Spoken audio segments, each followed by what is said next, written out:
Historians are generally interested in studying people. More specifically, they are interested in studying the people of the past. Some historians focus on large questions of how humans in different parts of the world have interacted. For example, they might be interested in a general region, like Europe or Asia. Others focus on specific events like the Great War or the Communist Revolution in China in 1949. And then there are other historians who focus on themes that may or may not be specific to any one region. For example, they might be interested in a history of trade, migration, or patterns of wealth and poverty. And then, of course, some historians are interested in the lives of individuals, great politicians, military leaders, or even just a regular person, like a schoolteacher or an individual soldier. But for all the variety of histories that are produced, they have one general theme in common.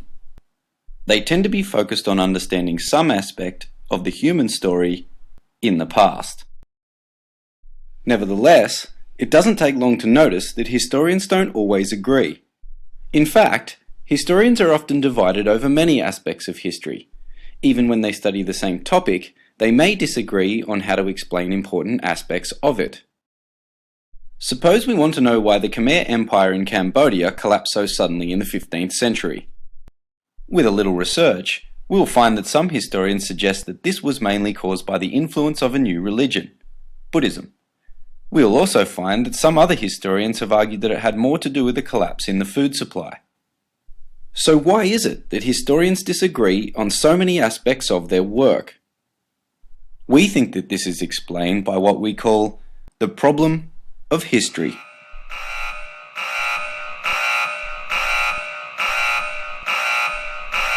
The problem of history has three main elements. Firstly, the past itself.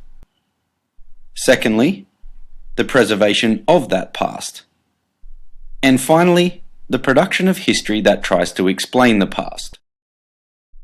In many ways, the past is very complicated.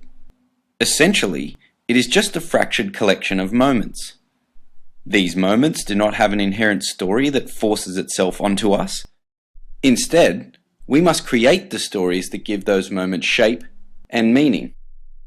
Another problem with the past is that it is also very different and distant from the present. The people who lived in the past might share the same biological structure as us, but they lived in very different societies and may have thought about the world in very different ways. We have to pause here for a moment and ask an important question. Can we really know what people of the past thought, or why they did what they did? It is often hard enough to understand what people in today's world think, and to understand why we do what we do. How much more of people living hundreds or even thousands of years before us? In the very least, we should recognize that any attempt to understand the people of the past will be complicated. The second element of the problem of history is the way the past is preserved into the present.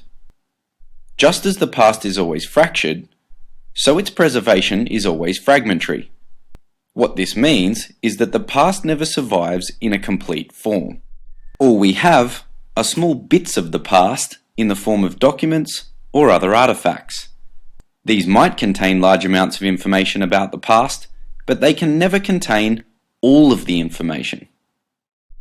But there is another problem with preserving the past, and that is what we call its management. Sometimes, the fragments of the past that survive are overmanaged. In some countries, for example, powerful governments strictly control access to these fragments to prevent certain facts from becoming known. In other countries, the fragments of the past are undermanaged. In some war-torn countries, for example, rebel groups might come to control a town or city and deliberately destroy important artifacts. Some countries simply lack good libraries or archives that can store fragments of the past safely. And so, the preservation of the past is never perfect. The third main element of the problem of history is how our knowledge of the past is produced. Firstly, we have to accept that history is produced by individuals, and individuals are limited in many ways. They might be limited in their intelligence, the time they have to research a particular problem, or limited in their ability to communicate what they know in a clear and interesting way. But even when an individual historian is very gifted, they may face other constraints on their work. For example, they might write a book that is frowned upon by their government, in which case it could be banned from publication. Even though this may not be a common problem in places like Australia, the United Kingdom, or the United States, we must remember that it is common in many parts of the world. The important point to remember is this: historians are never able to learn or communicate about the past completely free of any personal, social, or political pressures. In the end, the problem of history is essentially that there will always be imperfections in the recovery and representations of the past. It is these imperfections that give rise to the many disagreements that historians have about their work. Part of what makes history so interesting is looking at how different historians try to solve this problem. And that will be addressed in the next video from the Historical Thinking Handbook. Thank you for watching.